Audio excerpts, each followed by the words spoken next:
जय हिंद दोस्तों, मेरा नाम है विवेक। आज मैं 12वीं पास के लिए बहुत ही शानदार परमानेंट गवर्नमेंट जॉब लेके आ गया हूं, जिसके अंदर 900 से भी ज्यादा सीटें हैं और पे भी काफी अच्छा है लेवल 3 के अकॉर्डिंग। और मेन बात यह है कि यहां पे एग्जाम तो हो रहा है, लेकिन एग्जाम आपको काफी इजी लगेगा।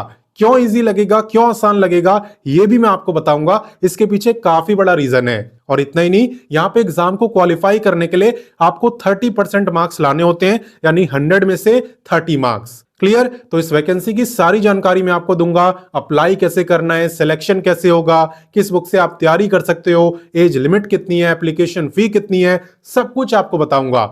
आपका एक ही काम है, वीडियो को पूरा देखना। ठीक है? और अगर आप मेरे को पहली बार देख रहे हो तो मैं आपको बता दूं, मैं डेली आपको 2 वैकेंसी बताता हूं। पहली वैकेंसी मैं आपको सुबह 10 बजे बताता हूं, डेली रोजगार विद विवेक पर। वो भी हमारा ही चैनल है। अगर आपने सब्सक्राइब नहीं करा तो वीडियो डिस्क्रिप्शन में लिंक है, वहां से कर सकते हो, या डायरेक्ट यूट्यूब पे सर्च करना डेली रोजगार विद विवेक, तो भी आपको दिख जाएगा। वैसे भी कर सकते हो। ठीक है? बात करें दूसरी वैकेंसी की, तो ये मैं आपको बताता हूं रोजाना दोपहर 3 बजे एग्जाम्स अहेड चैनल पर, जो कि फिलहाल में आप देख भी रहे हो। तो सिर्फ देखना नहीं है, सब्सक्राइब करो, बेल आइकन दबाओ एंड ऑल पे जरूर टिक करना, ताकि जैसी मैं वीडियो डालूं तुरंत आपके पास नोटिफिकेशन आए और सबसे पहले आप ही मेरी वीडियोस को देख पाओ। ठीक है? तो चलिए बात करते हैं आज की भर्ती की। तो चलिए शुरुआत करते हैं विभाग का नाम जानने से, जिसने गवर्नमेंट जॉब निकाली है। तो ये गवर्नमेंट जॉब निकाली है सीएसबीसी विभाग ने। ठीक है? यहां पे आप सीएसबीसी की फुल फॉर्म भी देख सकते हो। बात करें इंपॉर्टेंट डेट्स की कि फॉर्म कब से भरे जा रहे हैं, तो देखो फॉर्म भरे जा रहे हैं 1 मार्च से। हालांकि मैं आपको पहले इसलिए बता दे रहा हूं क्योंकि इसका जो ऑफिशियल नोटिफिकेशन है वो जारी हो चुका है। जी हां, यहां पे पूरा नोटिफिकेशन जारी हो गया है, जिसके अंदर सब कुछ बता दिया गया है। वो नोटिफिकेशन मैं आपको भी दूंगा, आप खुद पढ़ लेना। ठीक है ना? तो 1 मार्च से फॉर्म भरे जाएंगे और जो लास्ट डेट है वो है 31 मार्च। अप्लाई लिंक आपको कैसे मिलेगा वो भी मैं आपको अभी बताऊंगा। क्लियर? बात करें टोटल पोस्टों की, तो यहां पे टोटल 993 सीटें रहने वाली है। एंड बात करें एग्जाम की, तो एग्जाम की डेट फिलहाल अभी इन्होंने अनाउंस नहीं करी है। जैसे अनाउंस करेंगे ऑफिशियल वेबसाइट पर अपडेट मिल जाएगी। क्लियर? तो चलिए इससे आगे बढ़ते हैं। अब नेक्स्ट बात करते हैं एलिजिबिलिटी यानी क्वालिफिकेशन की। तो इसकी क्वालिफिकेशन ऐसी है कि कंपटीशन भी आपको कम ही देखने को मिलेगा अगर आप कंपेयर करो अदर गवर्नमेंट जॉब से, क्योंकि इन्होंने बोला है कि 12वीं आपने साइंस से करी होनी चाहिए। तो अगर आपने 12वीं कॉमर्स या आर्ट्स से करी हुई है तो आप अप्लाई कर ही नहीं पाओगे, है ना? साइंस में भी इन्होंने बोला है कि आपने पीसीएम पढ़ा होना चाहिए, यानी फिजिक्स केमिस्ट्री मैथ। तो अगर किसी ने फिजिक्स केमिस्ट्री बायो पढ़ा है वो भी अप्लाई नहीं कर पाएगा। तो कंपटीशन आपको कम देखने को मिलेगा अदर गवर्नमेंट जॉब से। ठीक है ना? और एक और कंडीशन है कि यहां पे कम से कम आपके 50% मार्क्स होने चाहिए। अगर उससे कम है तो भी आप अप्लाई नहीं कर पाओगे। ठीक है ना? तो सारी कंडीशन अगर फुलफिल हो रही है तभी आप इस वैकेंसी में अप्लाई करना। बात करें पोस्ट की, तो पोस्ट का नाम है कांस्टेबल ऑपरेटर, और इसका जो पे है ना वो काफी अच्छा है नॉर्मल कांस्टेबल से। आप देख सकते हो पे स्केल है एज पर लेवल 3, और लेवल 3 का मतलब होता है कि लगभग इतना पे आपका हो जाएगा, जो कि काफी अच्छा है। क्लियर? तो चलिए इससे आगे बढ़ते हैं। अब नेक्स्ट बात करते हैं एप्लीकेशन फी की। तो फॉर्म भरने की फी यहाँ पे ज्यादा नहीं है और कंफ्यूजन तो बिल्कुल नहीं है। आप देख सकते हो यहाँ पे आप किसी भी कैटेगरी से हो, मेल हो फीमेल हो, कोई फर्क नहीं पड़ता। आप सबकी फीस यहाँ पे 100 ही रहने वाली है। क्लियर? तो चलिए इससे आगे बढ़ते हैं। अब नेक्स्ट बात करते हैं वीडियो के सबसे इंपॉर्टेंट टॉपिक यानी सिलेक्शन प्रोसेस की। तो मैंने आपको बोला था ना कि यहाँ पे जो एग्जाम है ये आपको इजी लगने वाला है, और अभी मैं आपको समझाऊंगा भी ऐसा क्यों है। देखो यहाँ पे सबसे पहले आपका रिटन एग्जाम होता है, जो कि आपका ओएमआर शीट पे होता है, कंप्यूटर पे नहीं। ठीक है ना? और एमसीक्यू टाइप का ये पेपर होता है, यानी हर एक क्वेश्चन के 4 ऑप्शन आपको मिलते हैं, जो आपको सही लगता है उस पर टिक करके आपको आना होता है। क्लियर? यहां पे टोटल 100 क्वेश्चन आपसे पूछे जाते हैं, 100 ही मार्क्स की परीक्षा होती है, यानी हर एक क्वेश्चन 1 ही मार्क का होता है। और जो टाइम आपको मिलता है वो मिलता है 2 घंटे, यानी कि 120 मिनट का। और मैंने आपको यह भी बताया था कि 100 में से कम 30 मार्क्स आपको लाने हैं, यानी कि 30%। और ये मैं खुद से नहीं कह रहा, ये नोटिफिकेशन में लिखा हुआ है कि आप अगर कम से कम 30% मार्क्स लाओगे तभी आप आगे के स्टेजेस के लिए क्वालिफाई माने जाओगे। क्लियर? अब इसका एग्जाम इजी आपको क्यों लगने वाला है वो जानो। देखो यहाँ पे 25 क्वेश्चन तो जीके से आ रहे हैं, ठीक है। 25 आ रहे हैं फिजिक्स से, जो कि आप ऑलरेडी 12वीं में पढ़ के आ चुके हो। इसके अलावा 25 केमिस्ट्री, ये भी आप पढ़ के आ चुके हो। इसके अलावा 25 मैथ, तो भाई आप फिजिक्स केमिस्ट्री मैथ ये तो पढ़ के ही आए हो और 12वीं लेवल के क्वेश्चन आने वाले हैं। तो इसलिए अगर आपने 12वीं में अच्छे से पढ़ाई करी है तो इसका एग्जाम आपको इजी लगने वाला है, और अगर नहीं करी तो अब आप कर सकते हो। क्लियर। बाकी बात करें कि आप इसकी तैयारी कहां से करोगे, है ना, तो आप वीडियो के डिस्क्रिप्शन में जाना। वीडियो के डिस्क्रिप्शन में मैंने आपको बुक्स दे दिया है, उन बुक से आप इस गवर्नमेंट जॉब की तैयारी कर सकते हो। क्लियर। तो जो बच्चे यहां पे एग्जाम को क्वालिफाई करते हैं देन उनका होता है फिजिकल टेस्ट। अब फिजिकल टेस्ट में क्या क्या होता है चलिए डिटेल में बताता हूं, इससे आगे बढ़ते हैं।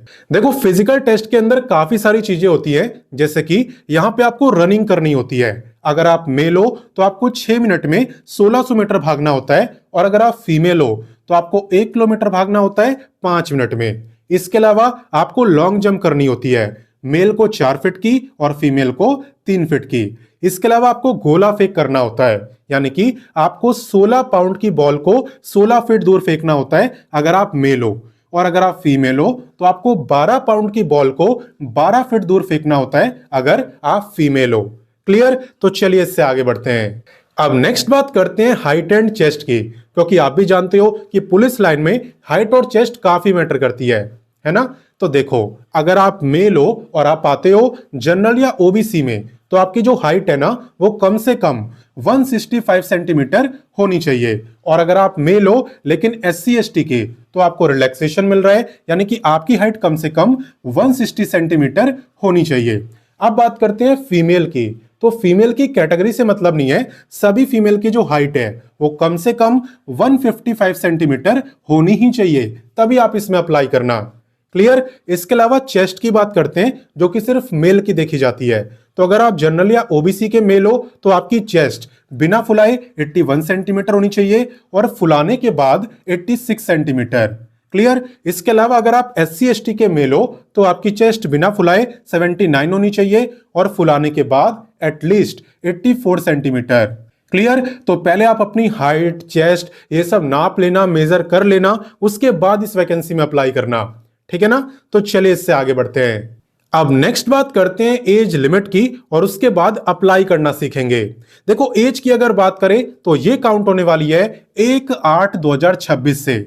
आपको ये चेक करना है कि 1/8/2026 को आपकी एज कितनी होगी। अगर उस दिन आपकी एज 18 से 25 साल के बीच में रहेगी तो आप इस गवर्नमेंट जॉब में अप्लाई कर सकते हो। क्लियर। और बाकी अगर आप रिजर्व कैटेगरी में आते हो ना तो आप लोगों को अलग से रिलैक्सेशन मिलता है। किसे कितना मिलता है चलिए मैं आपको समझाता हूं। देखो एज रिलैक्सेशन की जहां तक बात है तो यहां पे ओबीसी मेल कैटेगरी की जो है ना वो 27 ईयर तक अप्लाई कर सकते हैं, और अगर आप फीमेल हो ओबीसी की तो आप लोग 28 ईयर तक अप्लाई कर सकती हो। इसके अलावा जो SC ST के कैंडिडेट है आप लोग मेल फीमेल दोनों यहां पे 30 ईयर तक अप्लाई कर सकते हो, और अगर आप ट्रांसजेंडर हो तो भी आप इस वैकेंसी में अप्लाई कर सकते हो, वो भी 30 ईयर तक। क्लियर। हालांकि रिलैक्सेशन आपको तभी मिलेगा जब आप पे कास्ट का सर्टिफिकेट होगा, उसके बिना आप जनरल में ही माने जाओगे। क्लियर। तो चलिए अब बताता हूं कि इस वैकेंसी में अप्लाई करने का प्रोसेस क्या रहता है और आपको अप्लाई लिंक कैसे मिलने वाला है। तो देखो इस वैकेंसी में अप्लाई करने के लिए सबसे पहले आपको गूगल ओपन करना है और लिखना है रोजगार टाइम। रोजगार टाइम लिख के जैसे आप सर्च करोगे सबसे ऊपर आपको ये वेबसाइट दिखाई देगी, एंड इसी पे आपको क्लिक करना है। जैसा कि आप देख सकते हो हम रोजगार टाइम ऑफिशियल वेबसाइट पर आ चुके हैं। यहाँ पे आपको सभी लेटेस्ट गवर्नमेंट जॉब के बारे में बताया होता है। आप थोड़ा सा नीचे आना, आपको दिखेगा लेटेस्ट जॉब। इसके अंदर आपको सारी लेटेस्ट गवर्नमेंट जॉब दिख जाएगी जो कि हाल ही में आई हुई है। तो आप और भी काफी सारी गवर्नमेंट जॉब के बारे में यहाँ से जान सकते हो, अप्लाई कर सकते हो, नोटिफिकेशन पढ़ सकते हो, सारी जानकारी दी होती है। ठीक है। और अगर आपको क्वालिफिकेशन वाइज जॉब ढूंढनी हो तो वो भी काफी आसान है। यहाँ पे 10वीं 12वीं graduate, ITI, diploma, post graduate हर क्वालिफिकेशन के लिए वैकेंसी है। जिसकी भी आपको देखनी हो आप उस पर क्लिक कर देना, आपको काफी सारी गवर्नमेंट जॉब मिल जाएगी। क्लियर। बाकी चले अभी वाली वैकेंसी की बात करते हैं। तो जब आप थोड़ा नीचे आओगे तो आपको दिखेगा लेटेस्ट जॉब, एंड यहीं पे बिहार CSBC कांस्टेबल की वैकेंसी आपको दी हुई है। इसी पे आपको क्लिक करना है। क्लिक करने के बाद आप इस पेज को अच्छे से पढ़ना, पूरी जानकारी लेना और उसके बाद ही अप्लाई करना। साथ ही में व्हाट्सएप, टेलीग्राम, इंस्टाग्राम इन सब से भी जुड़ जाना, ताकि कोई भी गवर्नमेंट जॉब आपसे मिस ना हो। और जुड़ना भी बिल्कुल फ्री है, ठीक है ना, तो जुड़ जाना। और बाकी फिर कह रहा हूं कि पहले अप्लाई मत करना, पहले पूरी जानकारी लेना और उसके बाद अप्लाई करना, ताकि कोई कंफ्यूजन ना हो। बाकी अप्लाई की अगर बात करें तो जब आप थोड़ा नीचे आओगे तो आपको दिखेगा इंपॉर्टेंट लिंक्स। यहाँ पे आपको apply, official notification, official website सब कुछ एक ही जगह पर मिल जाएगा। तो यहाँ से आप इसका नोटिफिकेशन पढ़ सकते हो, यहाँ से ऑफिशियल वेबसाइट देख सकते हो और अप्लाई आप 1 मार्च से कर पाओगे इसी पे क्लिक करके। मैं दिखा भी देता हूँ आपको। जैसे आप इस पे क्लिक करोगे तो आप यहाँ पे देख सकते हो रजिस्ट्रेशन करने का ऑप्शन तो दिया है, लेकिन ये ओपन कब से होगा? 1 मार्च 12 बजे से। क्लियर? तो अप्लाई आप किसी भी स्टेट से कर सकते हो, किसी को भी यहाँ पे रोका नहीं है। लेकिन आपकी जो जॉब लोकेशन है, एग्जाम सेंटर है, ये सब कुछ आपका बिहार राज्य में रहेगा, ठीक है। और जो अदर स्टेट के बच्चे होंगे वो अप्लाई करेंगे तो जनरल कैटेगरी में आएंगे, बस इतना ही फर्क है। तो मैंने आपको सारी जानकारी दे दी, अब आपका काम है जल्दी से वीडियो को दोस्तों, भाई बहनों, व्हाट्सएप, टेलीग्राम, इंस्टाग्राम हर जगह शेयर करो और बाकी बच्चों को भी इस लेटेस्ट गवर्नमेंट जॉब के बारे में बताओ, ताकि वो भी इसका फायदा उठाए। बाकी मैं मिलता हूं नेक्स्ट वीडियो में फिर एक नई वैकेंसी के साथ, एंड तब तक के लिए जय हिंद, वंदे मातरम।